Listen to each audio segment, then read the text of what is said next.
नमस्ते दोस्तों, भक्ति राम ज्ञान चैनल में आप सभी का स्वागत है। दोस्तों, आज हम देखेंगे एकलव्य की गुरु भक्ति की कथा। दोस्तों, ऐसे ही वीडियो देखने के लिए हमारे चैनल को सब्सक्राइब कर दीजिए और कमेंट बॉक्स में जय श्री कृष्ण लिख दीजिएगा। बेल आइकन को प्रेस कर दीजिए। तो चलिए दोस्तों, अब बढ़ते हैं कथा की ओर। आचार्य द्रोण राजकुमारों को धनुर्विद्या की विधिवत शिक्षा प्रदान करने लगे। उन राजकुमारों में अर्जुन के अत्यंत प्रतिभावान तथा गुरुभक्त होने के कारण वे द्रोणाचार्य के प्रिय शिष्य थे। द्रोणाचार्य का अपने पुत्र अश्वत्थामा पर भी विशेष अनुराग था, इसलिए धनुर्विद्या में वे भी सभी राजकुमारों में अग्रणी थे। किंतु अर्जुन अश्वत्थामा से भी अधिक प्रतिभावान थे। एक रात्रि को गुरु के आश्रम में जब सभी शिष्य भोजन कर रहे थे, तभी अकस्मात हवा के झोंके से दीपक बुझ गया। अर्जुन ने देखा, अंधकार हो जाने पर भी भोजन के कौर को हाथ मुंह तक ले जाता है। इस घटना से उन्हें यह समझ में आया कि निशाना लगाने के लिए प्रकाश से अधिक अभ्यास की आवश्यकता है और वे रात्रि के अंधकार में निशाना लगाने का अभ्यास करना आरंभ कर दिया।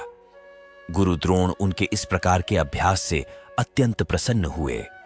उन्होंने अर्जुन को धनुर्विद्या के साथ ही साथ गदा, तोमर, तलवार आदि शस्त्रों के प्रयोग में निपुण कर दिया।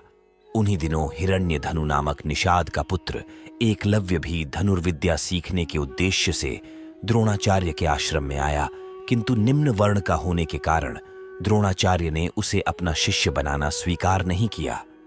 निराश होकर एकलव्य वन में चला गया। उसने द्रोणाचार्य की एक मूर्ति बनाई और उस मूर्ति को गुरु मानकर धनुर्विद्या का अभ्यास करने लगा। एकाग्रचित्त से साधना करते हुए अल्पकाल में ही वह धनुर्विद्या में अत्यंत निपुण हो गया।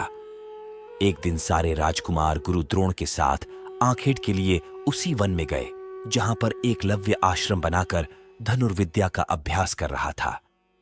राजकुमारों का कुत्ता भटककर एकलव्य के आश्रम में जा पहुंचा। एकलव्य को देखकर वह भौंकने लगा।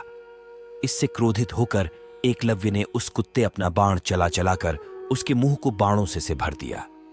एकलव्य ने इस कौशल से बाण चलाए थे कि कुत्ते को किसी प्रकार की चोट नहीं लगी, किंतु बाणों से बिंध जाने के कारण उसका भौंकना बंद हो गया। कुत्ते के लौटने पर जब अर्जुन ने धनुर्विद्या के उस कौशल को देखा तो वे द्रोणाचार्य से बोले, हे गुरुदेव, इस कुत्ते के मुंह में जिस कौशल से बाण चलाए गए हैं, उससे तो प्रतीत होता है कि यहां पर कोई मुझसे भी बड़ा धनुर्धर रहता है। अपने सभी शिष्यों को लेकर द्रोणाचार्य एकलव्य के पास पहुंचे और पूछे, हे वत्स, क्या ये बाण तुम्ही ने चलाए हैं? एकलव्य के स्वीकार करने पर उन्होंने पुनः प्रश्न किया, तुम्हें धनुर्विद्या की शिक्षा देने वाले कौन हैं? एकलव्य ने उत्तर दिया, गुरुदेव, मैंने तो आपको ही गुरु स्वीकार करके धनुर्विद्या सीखी है। इतना कहकर उसने द्रोणाचार्य की उनकी मूर्ति के समक्ष ले जाकर खड़ा कर दिया। द्रोणाचार्य नहीं चाहते थे कि कोई अर्जुन से बड़ा धनुर्धारी बन पाए। वे एकलव्य से बोले, यदि मैं तुम्हारा गुरु हूं तो तुम्हें मुझको गुरुदक्षिणा देनी होगी। एकलव्य बोला, गुरुदेव, गुरुदक्षिणा के रूप में आप जो भी मांगेंगे मैं देने के लिए तैयार हूं। इस पर द्रोणाचार्य ने एकलव्य से गुरुदक्षिणा के रूप में उसके दाहिने हाथ के अंगूठे की मांग की। एकलव्य ने सहर्ष अपना अंगूठा दे दिया। इस प्रकार एकलव्य अपने हाथ से धनुष चलाने में असमर्थ हो गया तो अपने पैरों से धनुष चलाने का अभ्यास करना आरंभ कर दिया।